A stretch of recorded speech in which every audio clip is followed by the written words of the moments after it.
ডিম সিদ্ধর গোপন সিক্রেট এবং ডিম সিদ্ধ করছেন উল্টাতে পারছেন না তো খুবই কষ্ট হচ্ছে।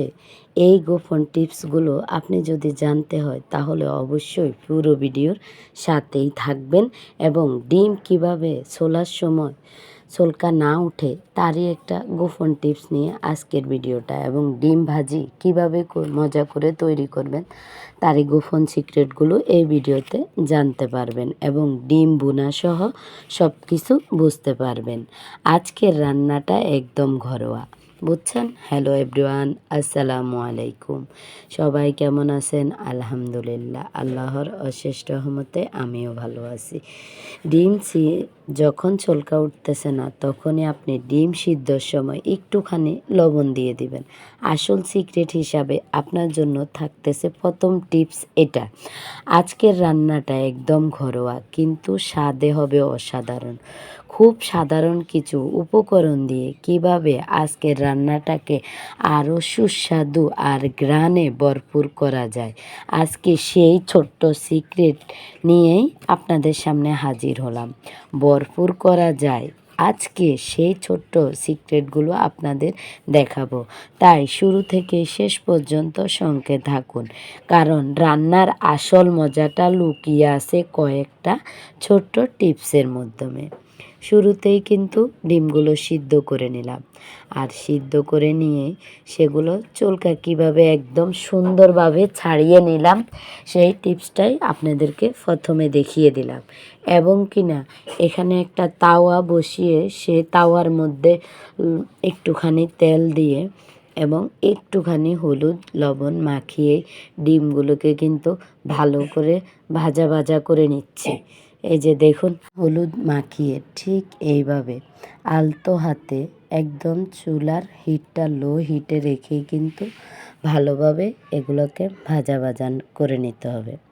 আপনি যদি আমার চ্যানেলে নতুন হয়ে থাকেন অবশ্যই একটা সাবস্ক্রাইব করে আমার পাশে থাকবেন এবং সুন্দর করে একটা গঠনমূলক কমেন্ট রেখে যাবেন, যাতে আপনার কমেন্টটা ধরে আমি আপনার পরিবারে পৌঁছে যেতে পারি। এবং আপনার ছোট্ট একটা কমেন্টে আমি অনেক উৎসাহ পাই ভিডিও তৈরি করার জন্য, এবং সবসময় ঘরোয়া সুস্বাদু হেলদি মজাদার টিপস অ্যান্ড ট্রিটস পেতে অবশ্যই আমার চ্যানেলটাকে আপনি সাবস্ক্রাইব করে রাখবেন, যাতে আপনি খুবই সহজভাবে রেসিপিগুলো পেতে পারেন এবং কিনা দেখতে পারেন। অবশ্যই সাবস্ক্রাইব করার সময় নোটিফিকেশনটা অন করে দিবেন, যাতে সবার প্রথমে ভিডিও ছাড়লে সর্বপ্রথম আপনার কাছে গিয়ে পৌঁছয় এবং আপনি আমার ভিডিওটা দেখতে পারেন। অবশ্যই যদি আপনার কাছে ভালো লাগে একটি শেয়ার করে দিতে পারেন। আপনার একটি শেয়ার অনেক মূল্যবান এবং অনেক আপু ভাইয়াদের উপকারে আসবে, দেশ এবং দেশের বাইরে। যারা এতক্ষণ পর্যন্ত আমার ভিডিওটা দেখতেছেন এবং কিনা ছোট্ট লাইক দিতে ভুলে গেছেন, অবশ্যই ছোট্ট করে একটা লাইক দিয়ে নেবেন, কারণ একটা লাইকে ভিডিওটা আরও হাজার হাজার দর্শকের কাছে ইউটিউবে সাজেস্ট করে। অবশ্যই জেনে শুনে কারো ক্ষতির কারণ হবেন না। অবশ্যই একটা লাইক দিয়ে ভিডিওটা কন্টিনিউ করবেন এবং কিনা ফুল ওয়াচ করবেন। একটুখানি ভিডিওটা দেখে যদি আপনি চলে যান তাহলে কিন্তু আমার ক্ষতি হয়, তাই জেনে শুনে কারো ক্ষতি করবেন না।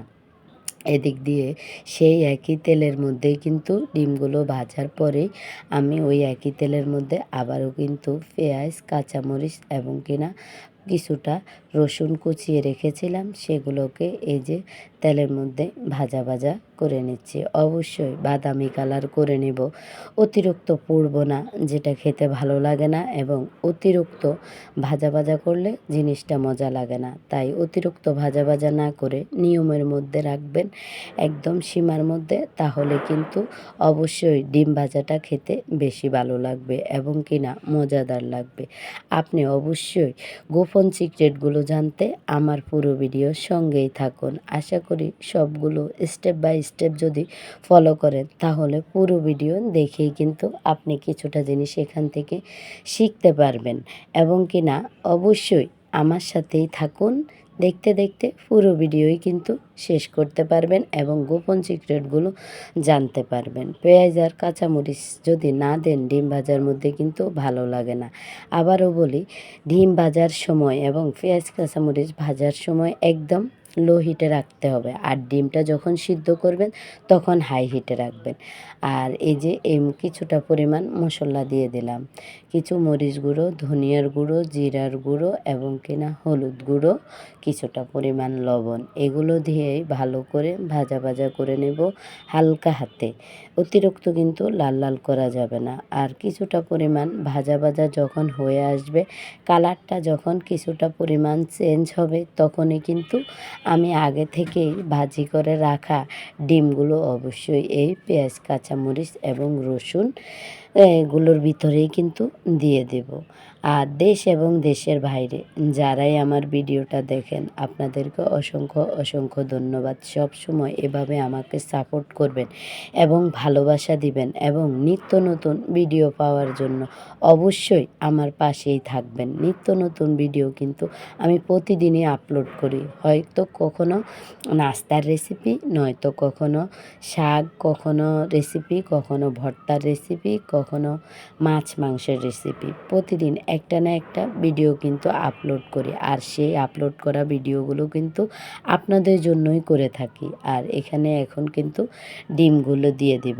এইভাবে ডিমগুলো মোটামুটি ভালোভাবে ভাজা ভাজা করে নিব, একদম শেষ পর্যন্ত দেখতে থাকুন। মোটামুটি কিন্তু আমার অলরেডি ডিমগুলো বুনা বুনা হয়ে আসতেছে, আর ডিমগুলো যখনই বুনা বুনা হয়ে আসবে তখনই আমি নামিয়ে নেব। এখানে মোটামুটি কিন্তু রান্না শেষ, আলহামদুলিল্লাহ। আমাদের রান্নাটা একদম সুন্দরভাবে তৈরি হয়ে যাচ্ছে, দেখতেই পাচ্ছেন। রং, ঘ্রাণ, স্বাদ সব কিছু মিলিয়ে একদম ঘরোয়া মজার রান্না। এই রান্নার ছোট্ট ট্রিক্সগুলো মেনে একবার বাসায় তৈরি করে দেখবেন। আশা করি পরিবারের সবাই খুব আনন্দ করে খাবে এবং পরিবারের সবাই খুব মজা পাবে।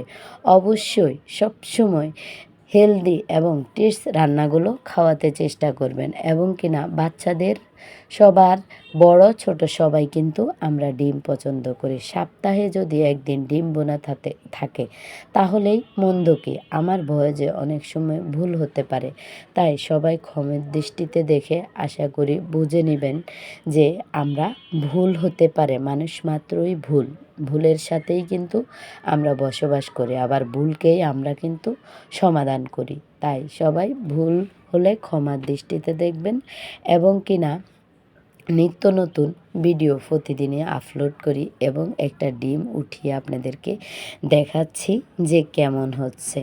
এই যে দেখুন, অলরেডি কিন্তু দেখতে দেখতে আমার ঘরোয়া স্বাদের রান্নাটা চলে এসেছে। অবশ্যই কালারটা মাশাল্লাহ, জাস্ট ওয়াও। আপনিও যদি এভাবে বাসায় ট্রাই করেন, অবশ্যই আমার রান্নার মতোই কিন্তু সেম আপনারও এই যে ডিম ভুনার কালারটা হবে।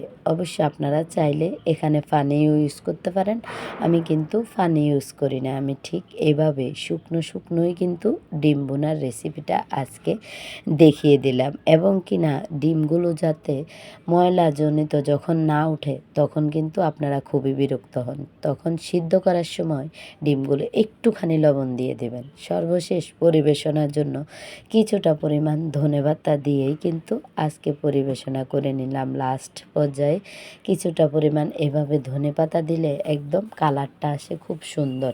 আর যখনই ধনেপাতার সবুজ কালারটা দেখা যায় তখন তো কোনো কিছু বলারই থাকে না।